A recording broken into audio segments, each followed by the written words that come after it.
أشهد أن لا إله إلا الله وحده لا شريك له وأشهد أن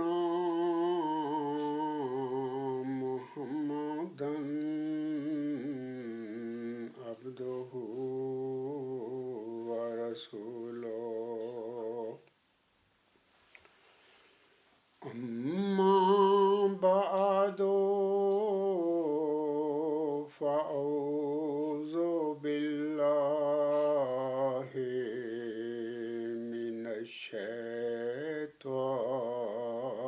الرجيم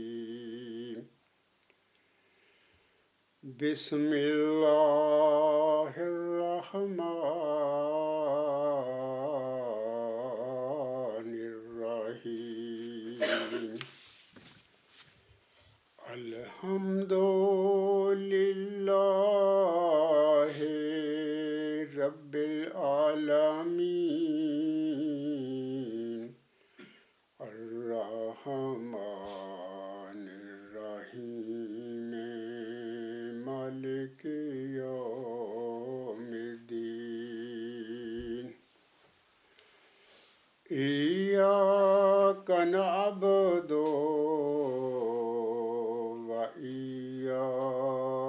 وإياك نستعين اهدنا الصراط المستقيم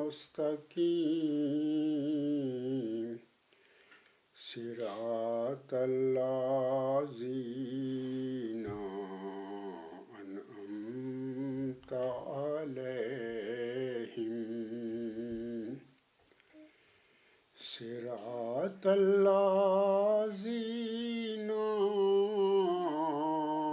أنعمت عليهم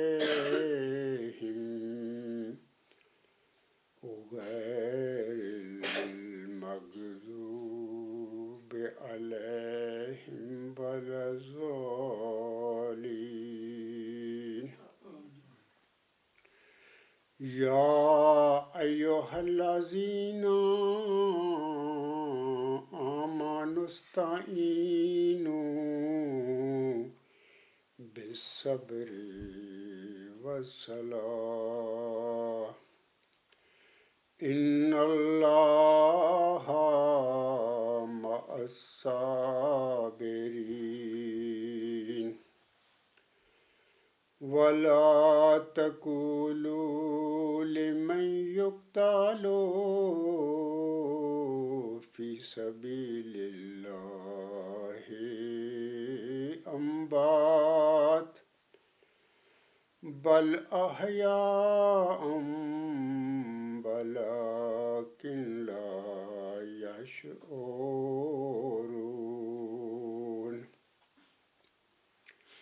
ولا نبلونكم بشيء من الخوف والجوع ونقص من الأموال والأنفس والثمرات وبشر الصابرين الذين إذا أصابتهم مصيبة قالوا إنا لله وإنا إليه راجعون أولئك عليهم صلوات من ربهم ورحمة وأولئك هم المهتدون۔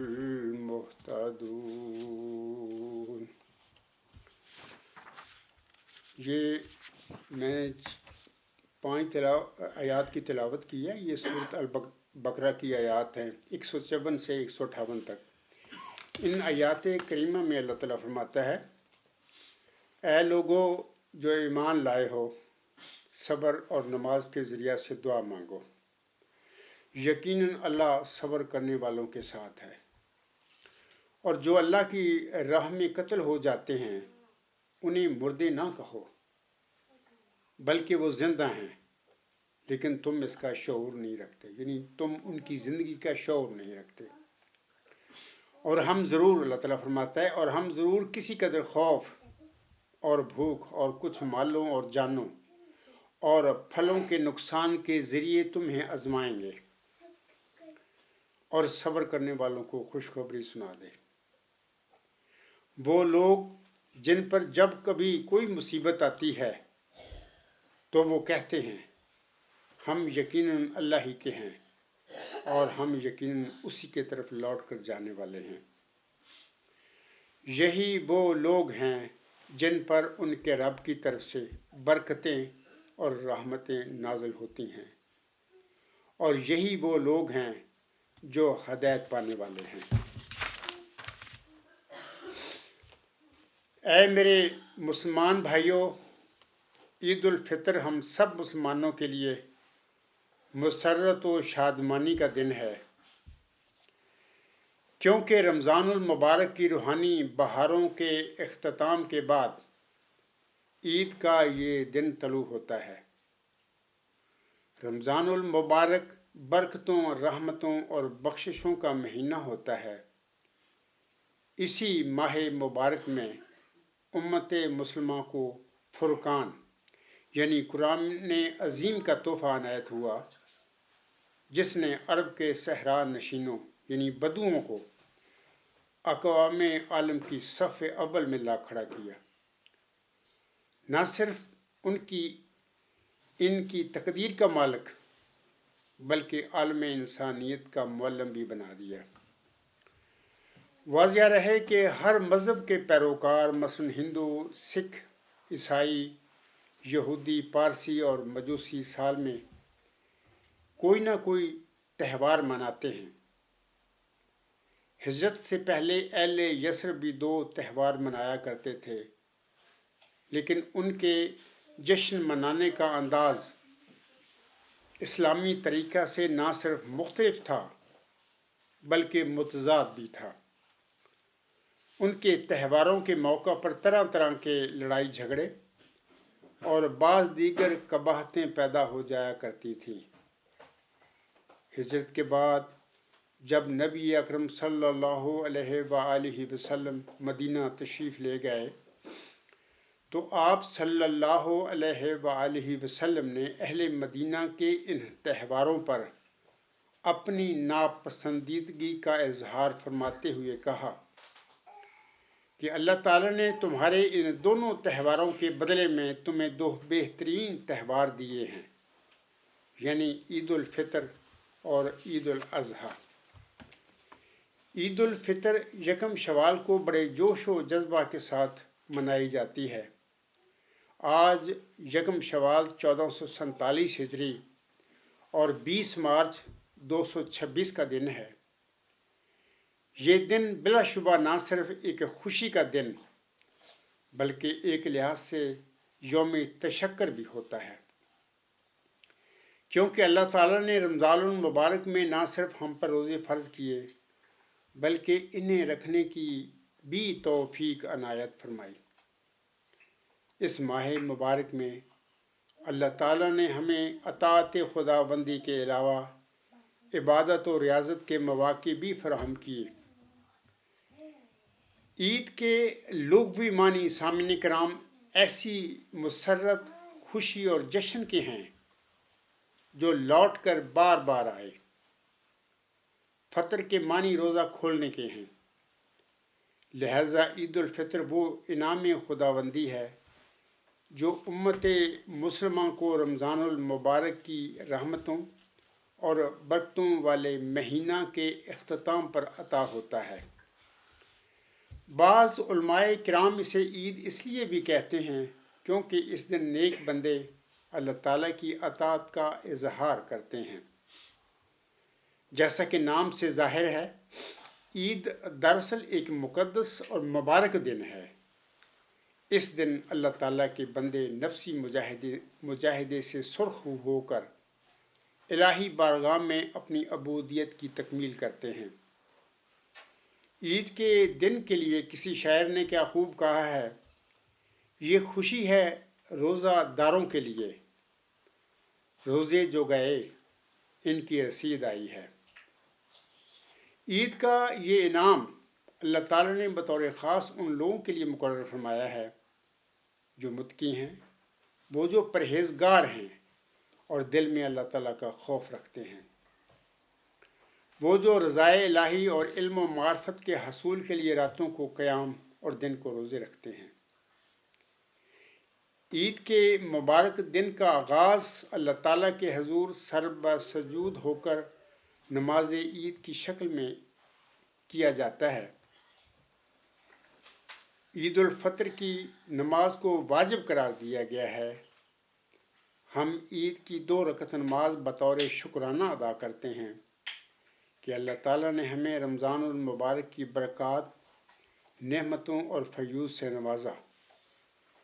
روزوں کے دوران ہمیں بھوک پیاس کی شدت برداشت کرنے کی توفیق عطا فرمائی، اور سب سے بڑھ کر یہ کہ ہمیں قرآن کریم پڑھنے اور سننے کی توفیق سے نوازا۔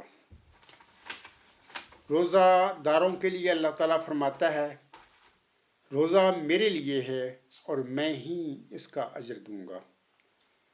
اللہ تعالیٰ کے یہ کلمات ہمیں خبر دیتے ہیں کہ انسان روزہ صرف اپنے مالک کو خوش کرنے اور خود اپنے روحانی سکون اور اپنے اطمینان قلب کے لیے رکھتا ہے۔ مسلمان عید الفطر کے دن آپس میں خوشی سے گلے ملتے ہیں، ایک دوسرے کو عید کی مبارکباد پیش کرتے ہیں۔ صحابہ کرام رضی اللہ تعالی عنہم سے ثابت ہے کہ وہ آپس میں عید ملتے وقت ایک دوسرے کو فرمایا کرتے تھے، تقبل اللہ منا و منکم۔ رشتہ داروں اور دوست احباب کی خوب اور بھگت کی جاتی ہے، طرح طرح کے پکوان تیار کیے جاتے ہیں۔ محبت اور خوشی کے جذبے سے سرشار لوگ ایک دوسرے کے گھروں میں کھانا بھیجتے ہیں۔ بچے، بوڑھے، جوان اور عورتیں رنگ برنگے نئے لباس زیب تن کرتی ہیں اور جگہ جگہ خوشیوں کے پروگرام منعقد کیے جاتے ہیں۔ عید کے دن خوشی مناتے ہوئے ہمیں ہر قسم کے لغو کاموں سے پرہیز کرنا چاہیے۔ عید کی یہ خوشیاں مختلف علاقوں میں اپنے مختلف رسم و رواج اور مختلف طریقوں سے منائی جاتی ہیں۔ بہرحال اس دن سارے مسلمان مذہبی جوش و خروش سے لبریز ہوتے ہیں اور عید کی نماز کے عظیم اجتماعات منعقد ہوتے ہیں۔ عید کے روز غسل کرنا، خوشبو لگانا اور اچھا لباس پہننا سنت نبی صلی اللہ علیہ وسلم ہے، اور عید کے روز روزہ رکھنا حرام ہے۔ عید الفطر کے روز بطور خاص بچوں کو عیدی دی جاتی ہے اور انہیں سیر و تفریح بھی کروائی جاتی ہے۔ اے میرے مسلمان بھائیوں، رمضان المبارک کا برکتوں والا ماہ مبارک اپنے اندر رحمتوں، مغفرتوں اور خلاصی جہنم کے حکم نامے لیے ہم سے جدا ہو چکا ہے۔ اب روزہ داروں کے لیے خوشخبری ہے جنہوں نے ماہ سیام میں خوب عبادت کی اور اس کی برکات اور فضائل سے فیض یاب ہوئے۔ اس مبارک مہینہ میں جتنی بابرکت راتیں تھیں، اتنی مبارک راتیں شاید ہی کسی اور مہینے کی ہوں، اور پھر ان سب مبارک راتوں کا مجموعہ شب عید الفطر ہے، جس میں اللہ تعالیٰ رحیم و کریم اس ماہ کی تمام راتوں سے بڑھ کر سخی اور فیاض ہو کر اپنے بندوں کی بخشش فرماتا ہے۔ رمضان المبارک کی تمام راتوں میں جتنی مغفرت رب کریم روزہ داروں کی کرتا ہے، اتنی اور اس سے کہیں بڑھ کر مغفرت اس ایک رات یعنی عید الفطر کی رات میں کرتا ہے۔ اس رات کو لیلۃ الجائزہ یعنی بدلہ دینے کی رات کے نام سے موسوم کیا گیا ہے۔ اس رات میں اللہ تعالیٰ روزہ داروں کو ماہ رمضان کی محنت، صبر، عبادات اور ریاضت کا بدلہ عطا فرماتا ہے، اور یہ بدلہ اور یہ ریوارڈ اس طرح عطا کیا جاتا ہے کہ اللہ تعالیٰ ان سے فرماتا ہے، یعنی روزہ داروں سے، اب تم بخشے بخشائے اپنے گھروں کو لوٹ جاؤ، تم نے مجھے راضی کر دیا اور میں تم سے راضی ہو گیا، جیسا کہ اللہ تعالیٰ سورۃ البینہ کی آیات 8 اور 9 میں فرماتا ہے، ان الذین آمنوا وعملوا الصالحات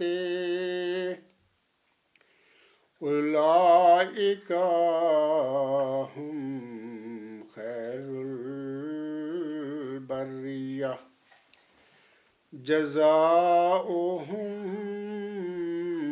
عند ربہم جنات عدن تجری من تحتها الانہار خالدین فیہا ابدا رضی اللہ عنہم ورضوا عنہ ذالک لمن خشی ربہ۔ یقیناً وہ لوگ جو ایمان لائے اور جنہوں نے نیک کام کیے، یہی وہ لوگ ہیں جو بہترین مخلوق ہیں۔ ان کی جزا ان کے رب کے پاس ہمیشہ کی جنتیں ہیں جن کے دامن میں نہریں بہتی ہوں گی، وہ ہمیشہ ان میں رہنے والے ہوں گے۔ اللہ ان سے راضی ہو گیا اور وہ اس سے راضی ہو گئے، یہ اس کے لیے ہے جو اپنے رب سے ڈرا۔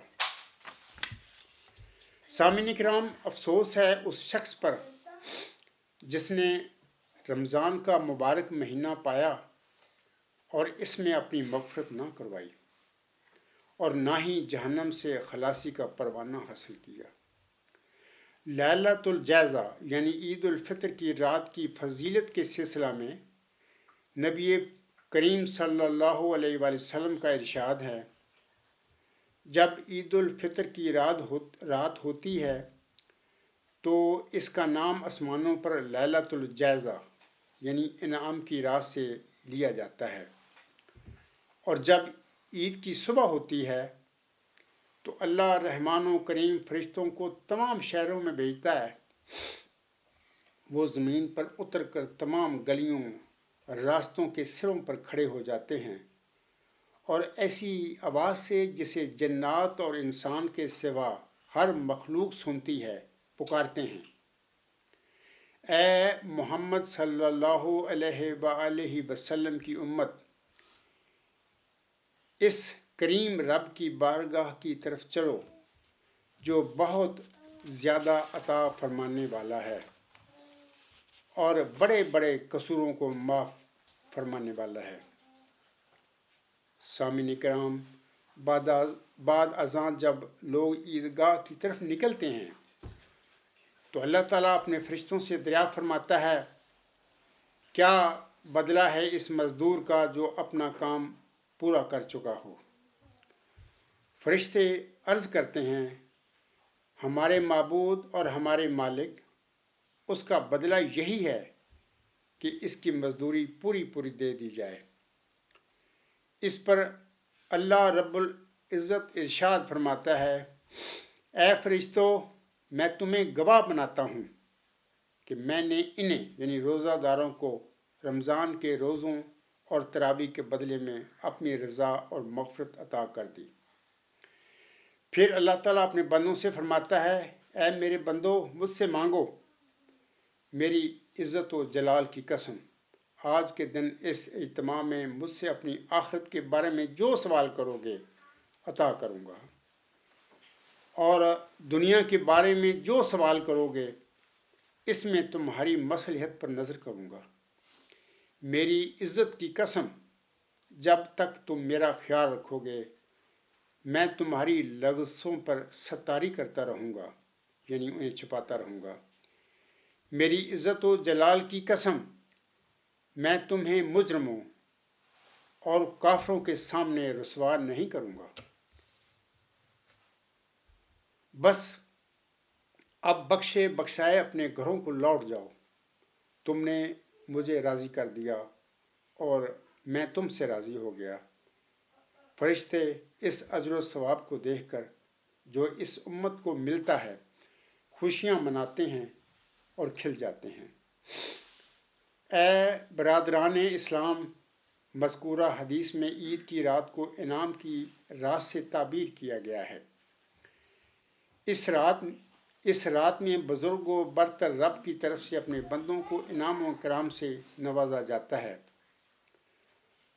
لہٰذا بندوں کو بھی چاہیے کہ وہ شب عید الفطر کی بے حد قدر کریں اور اس رات عبادت میں مشغول رہیں۔ نبی اکرم صلی اللہ علیہ وآلہ وسلم کا ارشاد ہے، جو شخص ثواب کی نیت سے دونوں عیدوں کی راتوں میں جاگے اور عبادت میں مشغول رہے، اس کا دل اس دن نہیں مرے گا جس دن سب کے دل مر جائیں گے۔ اسی طرح ایک اور حدیث میں آتا ہے کہ جو شخص 5 راتوں میں عبادت کے لیے جاگے گا اس کے لیے جنت واجب ہو جائے گی۔ نمبر 1، لیلۃ الترویہ یعنی 8 ذی الحجہ کی رات۔ نمبر 2، لیلۃ العرفہ یعنی 9 ذی الحجہ کی رات۔ نمبر 3، لیلۃ النحر یعنی 10 ذی الحجہ کی رات۔ نمبر 4، لیلۃ الجائزہ یعنی عید الفطر کی رات۔ اور نمبر 5، لیلۃ القدر۔ اے میرے مسلمان بھائیوں، عیدگاہ سے واپسی کا سفر دوسرے راستے سے کیا جائے۔ جس راستہ سے عیدگاہ آئے تھے اس راستے سے واپس نہ جائیں۔ یہ عمل بھی مسنون اور مستحب ہے، کیونکہ ہر گلی اور ہر راستے میں کھڑے ہو کر فرشتے اہل ایمان کے لیے دعا کرتے ہیں۔ اب میں ایک اور بات کرنا چاہتا ہوں، وہ یہ کہ اللہ تعالیٰ نے دین اسلام کی فتح اور غلبے کے حوالے سے اپنے پیارے نبی حضرت محمد مصطفیٰ احمد مجتبیٰ صلی اللہ علیہ وآلہ وسلم سے قرآن کریم میں 3 دفعہ یہ وعدہ فرمایا ہوا ہے کہ هو الذی ارسل رسولہ بالہدی ودین الحق لیظہرہ علی الدین کلہ ولو کارہ المشرکون۔ وہی ہے جس نے اپنے رسول صلی اللہ علیہ وآلہ وسلم کو ہدایت اور دین حق کے ساتھ بھیجا تاکہ وہ اسے یعنی دین اسلام کو باقی تمام دینوں پر غالب کر دے، گو مشرکوں کو یہ بات بہت ناگوار گزرے۔ دین اسلام کی اسی فتح اور غلبہ کے حوالے سے موعود امام مہدی حضرت مرزا غلام احمد علیہ السلام فرماتے ہیں،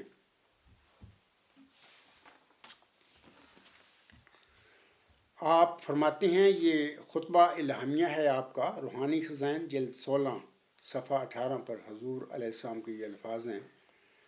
آپ علیہ السلام فرماتے ہیں، احادیث نبویہ میں متواتر آ چکا ہے کہ مسیح آنے والا صاحب المنارہ ہوگا، یعنی اس کے زمانے میں اسلامی سچائی بلندی کے انتہائی تک پہنچ جائے گی، جو اس منارہ کی مانند ہے جو نہایت اونچا ہو، اور دین اسلام سب دینوں پر غالب آ جائے گا، اسی کی مانند جیسا کہ کوئی شخص جب ایک بلند مینار پر اذان دیتا ہے تو وہ آواز تمام آوازوں پر غالب آ جاتی ہے، سو مقدر تھا کہ ایسا ہی مسیح کے دنوں میں ہوگا، جیسا کہ اللہ تعالیٰ فرماتا ہے، والذی ارسل رسولہ بالہدی ودین الحق لیظہرہ علی الدین کلہ.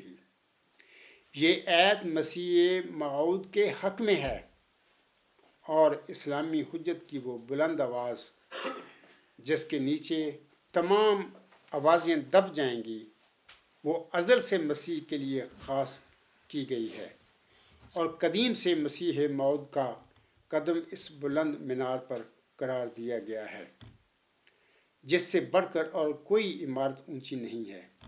یہ جو حضرت مرزا غلام احمد موعود امام مہدی علیہ السلام نے مسیح موعود کے لفظ استعمال فرمائے ہیں، اس سے مراد وہ وجود ہے جو کہ پیارے نبی حضرت محمد مصطفیٰ احمد مجتبی صلی اللہ علیہ وسلم کی نزول مسیح عیسیٰ ابن مریم کی پیشگوئی کا مصداق ہے.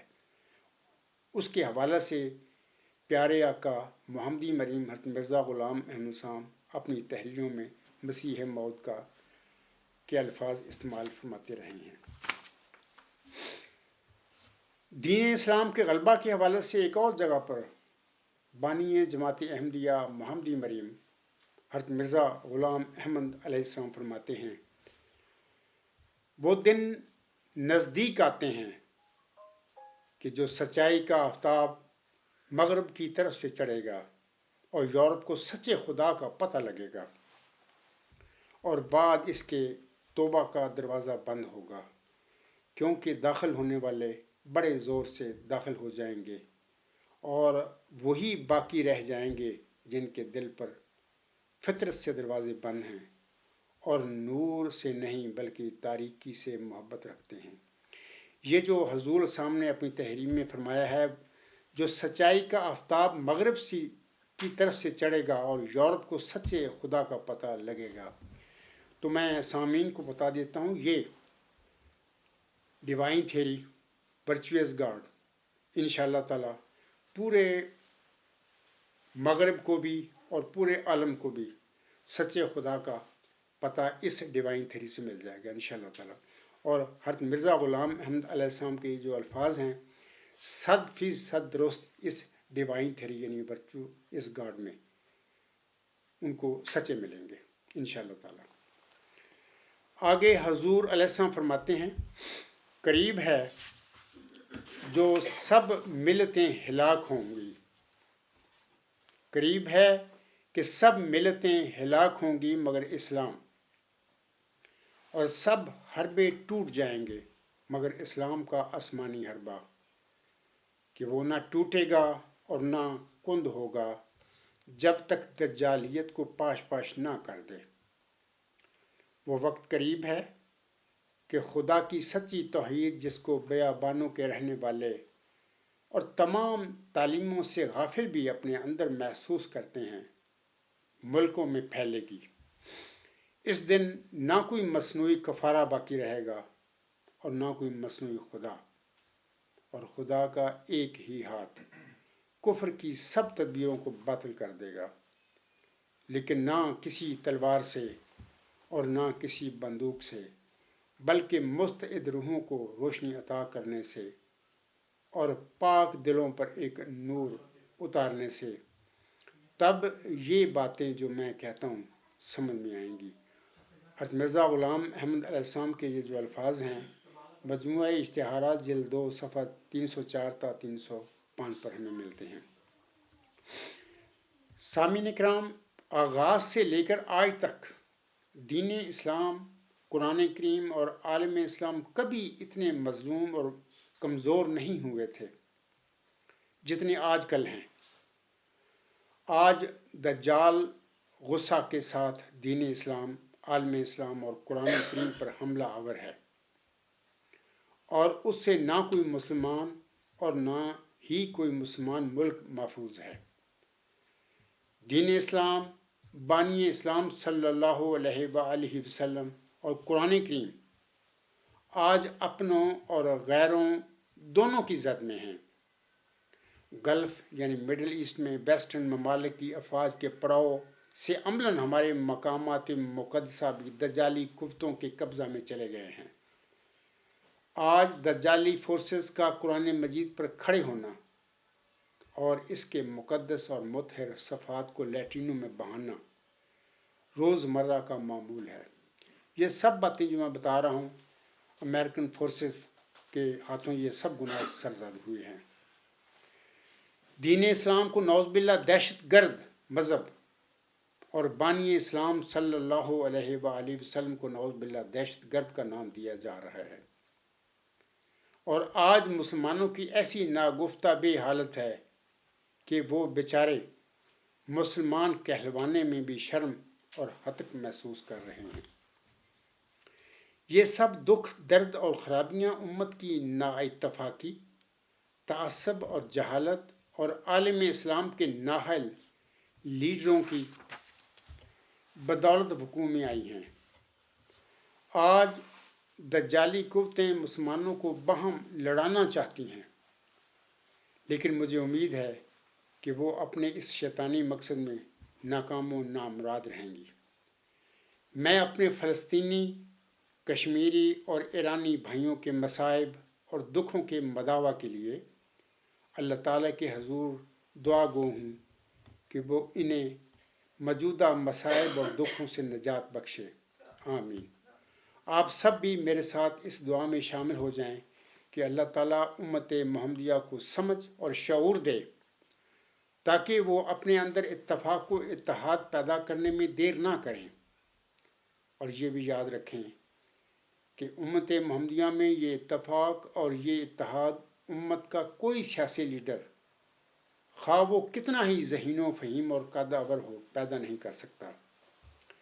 امت محمدیہ کا یہ اتفاق اور یہ اتحاد نبی پاک صلی اللہ علیہ وآلہ وسلم کی بشارت کے مطابق نزول مسیح عیسیٰ ابن مریم کے ہاتھ پر ہوگا انشاءاللہ تعالی۔ خاکسار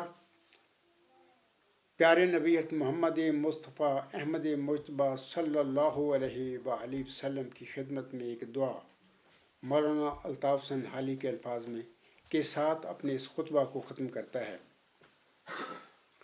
اے خاصہ خاصان رسول، وقت دعا ہے۔ اے خاصہ خاصان رسول، وقت دعا ہے۔ امت پہ تیری آ کے عجب وقت پڑا ہے۔ جو دین بڑی شان سے نکلا تھا وطن سے، جو دین بڑی شان سے نکلا تھا وطن سے، پردیس میں وہ آج غریب الغربا ہے۔ تدبیر سنبھلنے کی ہمارے نہیں کوئی، تدبیر سنبھلنے کی ہمارے نہیں کوئی، ہاں ایک دعا تیری کہ مقبول خدا ہے۔ اب خطبہ ثانیہ کے بعد ہم سب اجتماعی دعا کریں گے، اور اس کے بعد ہماری یہ عید کی نماز ختم ہو جائے گی۔ وما علینا الا البلاغ وآخر دعوانا الحمد للہ رب العالمین۔ فالحمد للہ اولا وآخرا وظاہرا وباطنا، ہوا مولانا نعم المولا ونعم النصیر ونعم الوکیل۔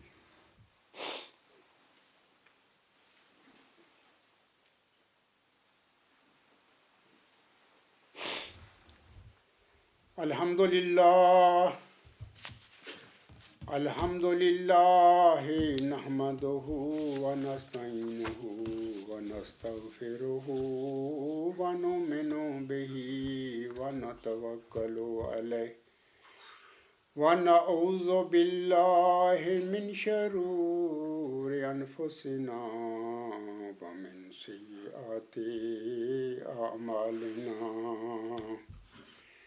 من یہدہ اللہ فلا مضل لہ ومن یضللہ فلا ہادی لہ، ونشہد ان لا الہ الا اللہ ونشہد ان محمدا عبدہ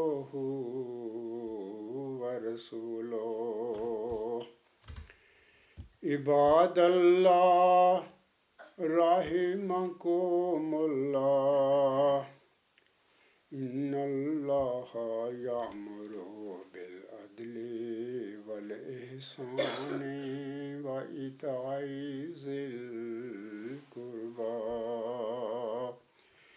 وينهى عن الفحشاء والمنكر والبغي يعظكم لعلكم تذكرون اذكروا الله يذكركم وادعوه يستجب لكم ولذكر اللہ اکبر۔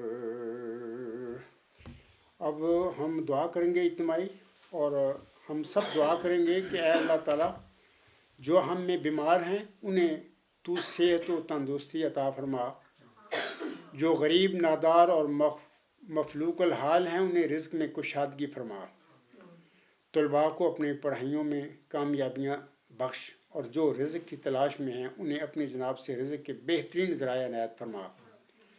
ہم میں سے جو صراط مستقیم سے بھٹکے ہوئے ہیں اور وہ جو ہدایت پانے کی بجائے دنیا میں مزید گمراہیاں پھیلانے کی کوششوں میں مصروف ہیں، تو انہیں بھی ہدایت نصیب فرما۔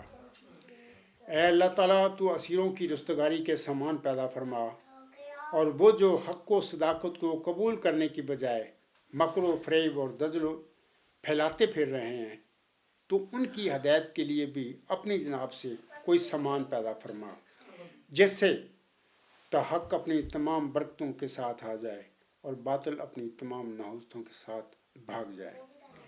اے اللہ تعالیٰ اس وقت دین اسلام اور عالم اسلام دنیا میں انتہائی ناگفتہ بے حالت میں ہیں، مخالفوں نے انہیں دہشت قرار دے رکھا ہے۔ اے اللہ تعالیٰ تو هو الذی ارسل رسولہ بالہدی ودین الحق لیظہرہ علی الدین کلہ ولو کارہ المشرکون کے مطابق ایسے حالات پیدا فرما دے جس سے نہ صرف دین اسلام تمام ادیان باطلہ پر غالب آ جائے، بلکہ عالم اسلام کو بھی دنیا میں ایک عزت کا مقام نصیب ہو جائے۔ آمین۔ آئیں مل کر ہم سب دعا کرتے ہیں۔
آمین ثم آمین۔